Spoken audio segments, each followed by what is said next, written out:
SDN Pesanggerahan 02 merupakan salah satu sekolah dasar negeri yang berlokasi di Jalan Raya Kodam Bintaro, Jakarta Selatan. SDN Pesanggerahan 02 memiliki 13 rombongan belajar dengan jumlah murid sebanyak 409 anak.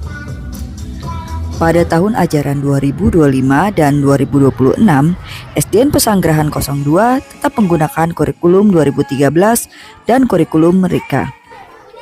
Kurikulum ini akan mengintegrasikan mata pelajaran baru yaitu coding dan kecerdasan artifisial serta menerapkan pendekatan deep learning untuk pemahaman yang mendalam, mindfulness, meaningful, dan joyful.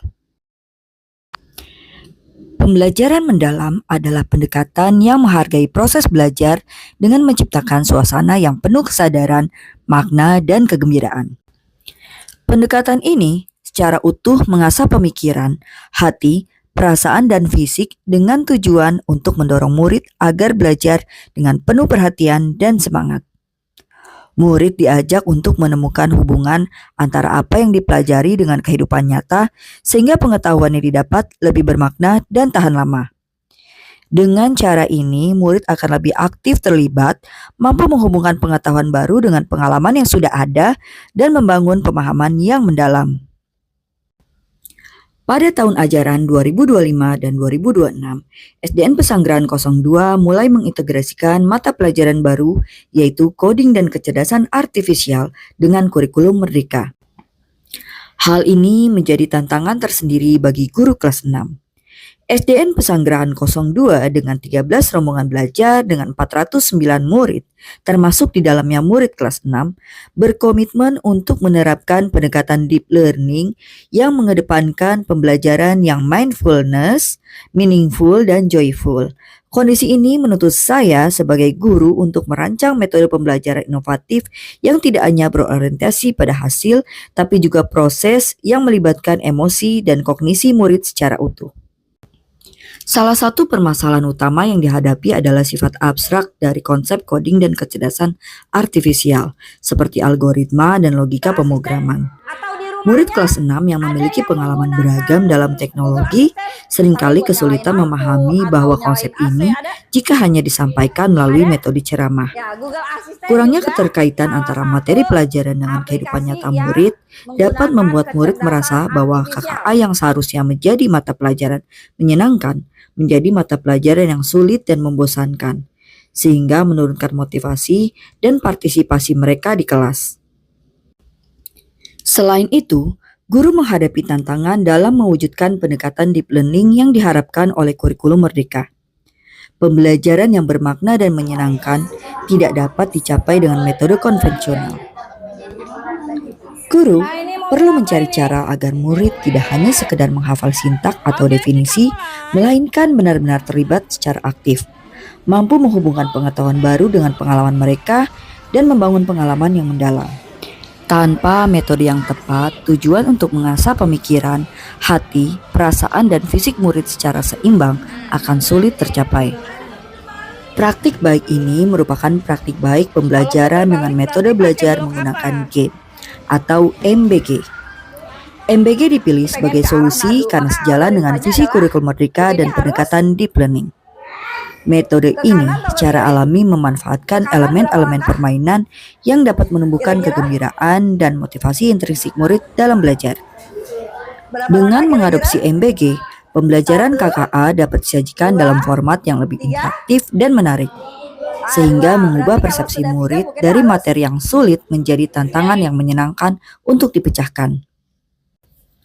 MBG secara langsung mengatasi permasalahan yang ada. Permasalahan konsep abstrak dapat diatasi dengan representasi visual dan interaktif melalui game. Murid dapat melihat secara langsung bagaimana logika mereka bekerja dalam sebuah permainan.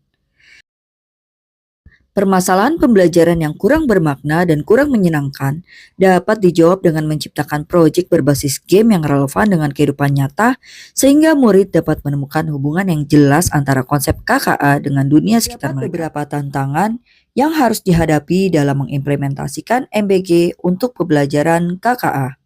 Pertama, Guru harus memastikan bahwa game yang digunakan atau dikembangkan tidak hanya sekedar hiburan, tetapi benar-benar efektif dalam menyampaikan konsep KKA secara mendalam. Dibutuhkan kemampuan guru untuk memilih atau merancang skenario yang secara spesifik menargetkan tujuan pembelajaran tertentu. Misalnya, game yang melatih logika algoritma atau mengenalkan pola untuk kecerdasan artifisial. Selain itu, guru juga harus mampu mengelola kelas yang dinamis, di mana murid akan sangat antusias dan mungkin terdistraksi oleh unsur permainan sehingga tetap fokus pada inti materi pembelajaran. Menjawab tantangan ini, guru perlu melakukan persiapan yang matang dan terstruktur. Guru harus membekali diri dengan pengetahuan dan keterampilan yang memadai mengenai platform coding yang berbasis game. Langkah-langkah yang diambil harus mencakup perancangan modul pembelajaran yang mengintegrasikan game sebagai media utama, serta menetapkan aturan main yang jelas di kelas untuk menjaga fokus murid. Sementara itu, tantangan terbesarnya adalah memastikan setiap murid mendapatkan pengalaman belajar yang optimal tanpa memandang tingkat kemampuan mereka. Sebagai langkah awal, saya melakukan serangkaian persiapan dengan mempelajari lebih dalam beberapa platform yang dapat digunakan dalam pembelajaran KKA seperti Balok-Balok Susun, PictoBlock, Coding Kit by Google, dan platform lain yang cocok untuk pemula. Saya mengikuti perkembangan mata pelajaran coding dan KA, baik itu regulasi dan bimbingan teknis yang diadakan Dinas Pendidikan. Kemudian, saya merancang pembelajaran dengan mengintegrasikan mata pelajaran coding dan kecerdasan artifisial melalui pendekatan deep learning. Tujuan dari pembelajaran yang saya berikan yaitu memahami konsep dasar berpikir komputasional. Saya menyusun strategi kegiatan, memilih metode, media, sumber belajar yang relevan, merancang instrumen penilaian, dan mengalokasikan waktu secara efektif, serta memastikan ketersediaan fasilitas fisik yang memadai untuk mencapai tujuan pembelajaran tersebut, termasuk dimensi profil lulusan. Metode yang saya pilih adalah metode belajar menggunakan game yang kemudian saya beri nama MBG. Strategi yang diterapkan adalah scaffolding, di mana saya memberikan panduan bertahap mulai dari konsep yang paling mudah hingga yang paling kompleks. Tahapan pembelajaran dimulai dengan membuka pembelajaran dengan salam, menyanyikan lagu kebangsaan Indonesia Raya, doa bersama, mengecek kehadiran, dan sapaan hangat agar tercipta suasana belajar yang kondusif. Selanjutnya, persepsi kontekstual untuk memancing rasa ingin tahu dan membangun kesadaran murid dengan memberikan pertanyaan pemantik, menciptakan suasana belajar yang menyenangkan dan menumbuhkan semangat positif untuk mempelajari hal baru. Dilanjutkan orientasi makna dengan menghubungkan topik dengan pengalaman pribadi murid agar pembelajaran terasa relevan dan bermakna. Anak-anak belajar tentang algoritma. Kamu memasang sepatu, apa yang kamu lakukan? Memakai sepatu merupakan salah satu contoh dari pikir komputasional. Yang pertama adalah dekomposisi. Pada kegiatan inti, murid terlibat dalam pengalaman belajar yang berkesadaran, bermakna, dan menyenangkan. Pada tahap memahami, melalui bahan tayang yang sudah saya siapkan, saya menjelaskan konsep dasar berpikir komputasional yang dikuatkan lagi melalui tayangan video. Kebutuhan dan dapat diselesaikan dengan cepat dan tepat. Seksi-seksi tertentu yang membantu pekerjaan kalian. Bagi menjadi 3, ya. Bahan apa saja sih yang akan membantu kita untuk pada tahap mengaplikasi, saya mencoba menggabungkan pembelajaran plug dan unplug. Saya mulai dengan permainan unplug, memberikan kesempatan kepada murid untuk menerapkan pemahaman mereka secara langsung, menjadikan pembelajaran bermakna dan konkret. Pada bagian ini, murid mempraktikkan cara menyusun langkah-langkah secara sistematis di kelas. Pada bagian plug, saya memanfaatkan platform Coding for Kids by Google. Kemudian murid diajak mengintegrasikan konsep dasar dekomposisi dengan mata pelajaran lain. Sini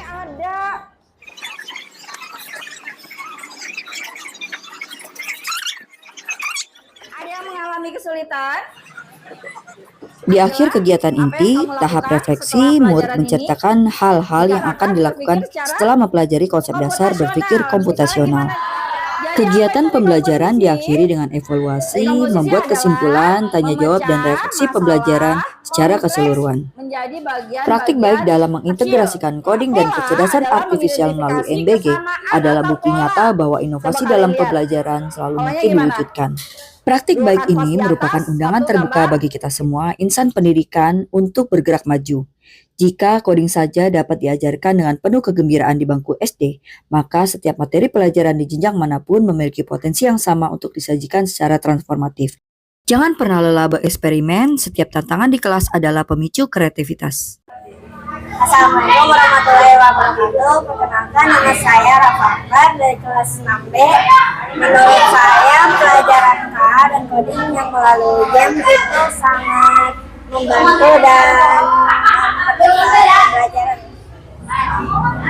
Assalamualaikum warahmatullahi wabarakatuh. Nama saya Fatir Jafar dari kelas 6B. Menurut saya, pelajaran coding yang diberikan Kenny dengan game satu permainan itu seru, menyenangkan, dan bisa membantu juga dalam kehidupan sehari-hari. Assalamualaikum warahmatullahi wabarakatuh. Nama saya Sanaza Nugroho, kelas 6B. Menurut saya, pelajaran coding dan KA yang diberikan Bu Kenny dengan melalui game itu sangat bermanfaat dan sangat seru. Terima kasih.